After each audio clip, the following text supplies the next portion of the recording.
හැම කාලෙම හැම මොහොතෙම සිද්ධ වෙනවා. ඒක දැන් අපිටම දැන් මේ අපි ඉන්න පිරිස විතරක් නෙමෙයි. දැන් නූතනයේ ගීතයක් කරන් බලන්නකො නිරා.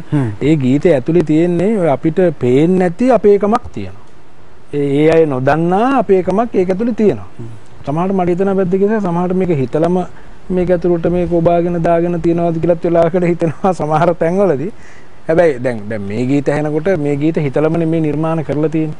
එතකොට මේ අපේ ඉතිහාසය අපේ ප්‍රෞಢත්වය පෙන්වන්න ඕන නිසා අපි මේ නිර්මාණ කරනවා. හැබැයි සමහර ඒවා සමහර නිර්මාණ ඇතුලේ අපේකම තියෙන. ඒ අපේකම තියෙන හන්ද තමයිලා මේක අපිට දැනෙන්නේ. ඉතින් අනිත් පැත්තෙන් ජනප්‍රියයි කියලා හිතන බොහෝ ගීතවල ගෑවිල නොගෑවි හරි මේ ජන සංගීත ලක්ෂණ තියෙනවා කියලා කිව්වොත් ඒක බොරුවක්. ජන සංගීත වලදී මම කැමතියි ඒකට මේ අපේකම කියන වචනේ පාවිච්චි කරන්න. අපේකමේ තියෙන ගොඩාක් සුවඳවල් ඒ ගීතවල තියෙනවා. එහෙම නැති ගීතත් ඕන තරම් තියෙනවා. හැබැයි තියෙන හන්ද තමයි මේ මිනිස්සුන්ට මේක ටිකක් වැඩිපුර දැනෙන්නේ. සාමාන්‍යයෙන් බෙරයක් ඇහෙනකොට එහෙම නැත්නම් අපේ හඬක් ඇහෙනකොට පොඩ්ඩක් අපිට දැනෙනවා වැඩි ඒකනේ. ඒක මොකද මේක තියෙන්නේ ඉතින් අපේ ලේවල තියෙන්නේ. පැහැදිලිව. ඒ නිසා අපිට දැනෙනවා ඒ වැඩි. ඒක හන්ද ඉතින් ඒවා ජනප්‍රිය වෙනවත් වැඩි. ඒක දන්න හන්ද සමහර නූතන සමාජයේ විසින් මේ දේවල් අපිට මම සමහර සින්දුවකට නිකන් බෙරයක් විතරක් දාලා තියෙනවා. ඒක තේරුම මොකද්ද නැද්ද කියන එක මම දන්නේ නැහැ නේද?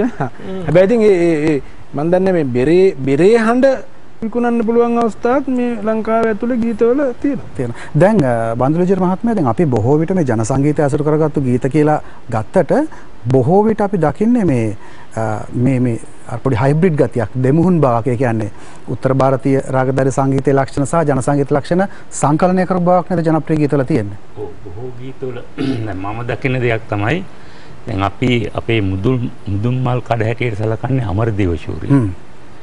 එතුමා නිර්මාණය කරන ගීත බෙහෙවින්ම ඒ ශාස්ත්‍රීය සංගීත පදනමත් ජන සංගීත දෙක දෙමුහුන් වෙලා හැදිච්ච ගීත රටාවක් තමයි එතුමා නිර්මාණය කළේ. ඒ හින්දාම තමයි මම හිතන්නේ මේ ගීත බෙහෙවින් අපට හුඟක් ලං වුණේ. අපට ලං වුණත් එහෙමයි මේ ගීත අද අමරණීයත්වයට පත් වෙලා තියෙනවා. නොමරන ගීත බවට පත් වෙලා තියෙනවා.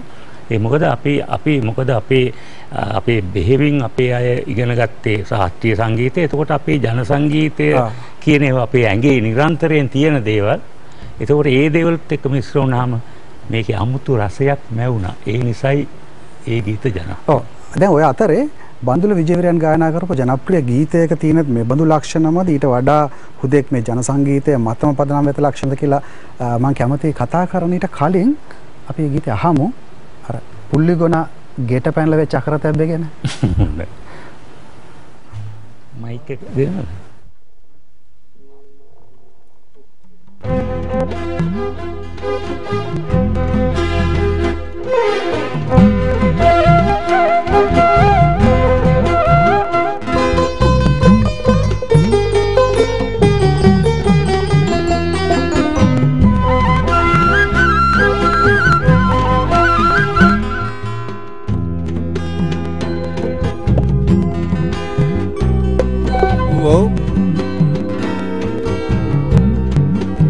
අම්මපා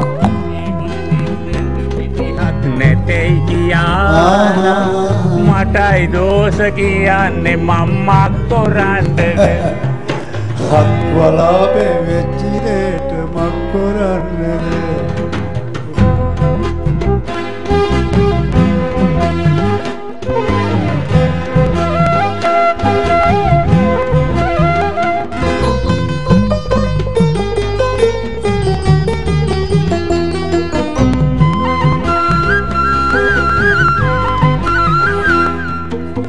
පන්දවසේඳ අනකොල කන ගෙරියට කණ්ඩ දෙයක් නැතුව වාගේ හවරිය කාලා කන්න දෙයක් නැතුව වාගේ හවරිය කාලා කරුමෙක මහත නරක නාමේ දැන් මට හිතලා කරපු දෙයක් යෑ පැනලා වැඩක් වෙනවය අක්වලාමේ වෙච්චි දෙට මොක් කරන්නද පුල්ලිගොනාගෙට පැනලා කඹේ කඩාගෙන ගෙදර උඳ කොණ්ඩේ වඳින හවරිය කාලා කොණ්ඩේ වඳින්නට විදිහක් නැතයි කියාලා මටයි දෝෂ කියන්නේ මම්මා කරන්නේ හත් වලා මේ වෙච්චි දෙයට මක් කරන්නේ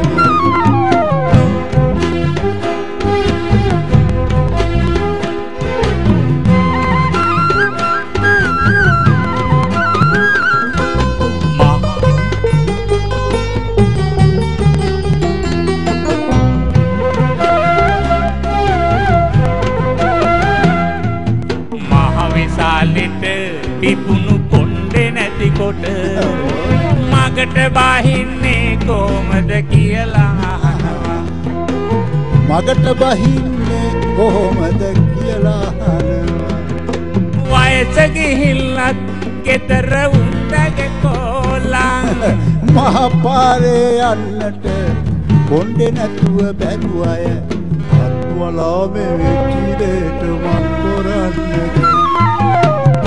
ගොනාගෙට පැනලා කම්පේ කඩාගෙන ගෙදර උන්ද කොණ්ඩේ බඳින හවරිය කාලා කොණ්ඩේ බඳින්නට විදිහක් නැතයි යාලා මටයි දෝෂ කියන්නේ මම්මා කරන්නද හත් වලා මේ වෙච්චි දෙයට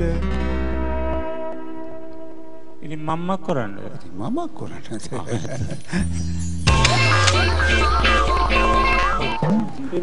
අද අපි කතා බහ කරමින් ඉන්නේ ජන සංගීතය ඇසුරු කරගත්තු ගීත නිර්මාණ පිළිබඳව.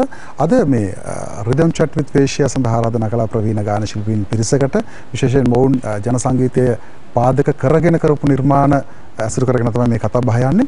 සිහිපත් කරන්න ඕනේ දැන් අපි අපිත් එක්ක මේ සොඳුරු හෝරා කිහිපය සඳහා අත්වල බැඳගෙන ඉන්න අපේ සුහදයන් ගැන. දැන් අපි අපේ සම නියපෙළ සහ හිසකය ගැන අපි නිරන්තරයෙන්ම අවධානය යොමු කරනවානේ. එතකොට අපිට අමතක කරන්නට බැරි අංක 1 නිෂ්පාදන පෙළ තමයි ෆේෂියා. ඕස්ට්‍රේලියාවේ නිෂ්පාදනයක් විදියට තමයි අපිට ලැබෙන්නේ. ඉතින් ඒ ඔවුන්ගේ අත්වල ඒ සුහද බව එක්ක තමයි මේ කතා බහ රසවත් වෙන්නේ. අපි අර රසවත් ගීතයක් වෙළඳ විරාමයට කලින් ඇහුවේ හත්තලාමේ වෙච්චි දෙයට මක් කරන්නද කියලා. වන්දලු විජේවීරයන් තමයි ගීතය ගායනා කළේ බැද්දගේ මහත්මයාත් එක්ක. දැන් එහි සංගීත නිර්මාණය ඔබගේමයි. ඔව්. ඒක මගේමයි මේ නිර්මාණය. දැන් ওই ගීතේට බොහොම දේවල් සිද්ධ වුණා. එක කාලයක් අපි දෙන්න ගියා සංගීත ප්‍රසංගයකට. මේ මොරටුවේ. ඊට පස්සේ එක්කෙනෙක් ඇවිල්ලා නෑ මේ සින්දුව කිව්වා ඉතින් දෙන්න කියලා බැස්සට පස්සේ මේ අයි අපේ ගමටත් ගැහුවා නේද එහෙනම් කියලා. මම මොකද නෑ පුල්ලිගොන එක මම ඔය පුල්ලිගොන එහෙද ඉන්නේ කියලා. නෑ නෑ ඔක අර අන්තිමට කියනවානේ රත්මලා නෙවෙච්චි දෙයට මා. එයාට ඇවිල්ලා තියෙන්නේ.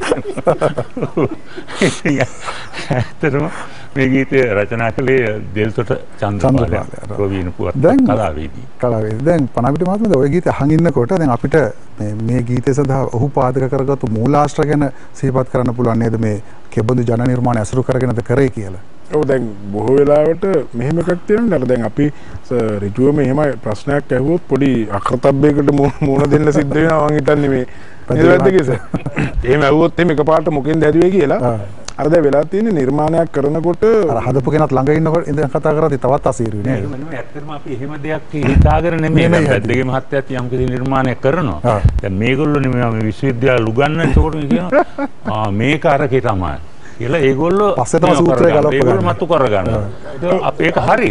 ඒක හරියටම හරි. නෑ ඒ කියන්නේ හදනකොට සින්දුව හදනකොට මේ අර කවියේ මේ කවියෙන් හදන්න ඕනේ කියලා එහෙම එකක් නෑ. හැබැයි හදන මේ නාදමාලාව කොහේ හරි එකකට සම්බන්ධ වෙලා තියෙනවා. රාගධාරී සංගීතය පදනම් කරගෙන හදනවා කියලා හදන්නේ සරල ගීතයක් හදලා අහලා බලනකොට අහවල් රාගය කියලා හොයාගන්න පුළුවන් මේ වගේ දෙයක්. මට මේ එහෙම එකක් එවුණා මං කියන්නද එහෙම? කියන්න. දැන් ඔය මේ කියපු අපිට ඔය කියන්න කලින් අපි වෙලාව සිහිපත් කළා හොඳම වෙලාවට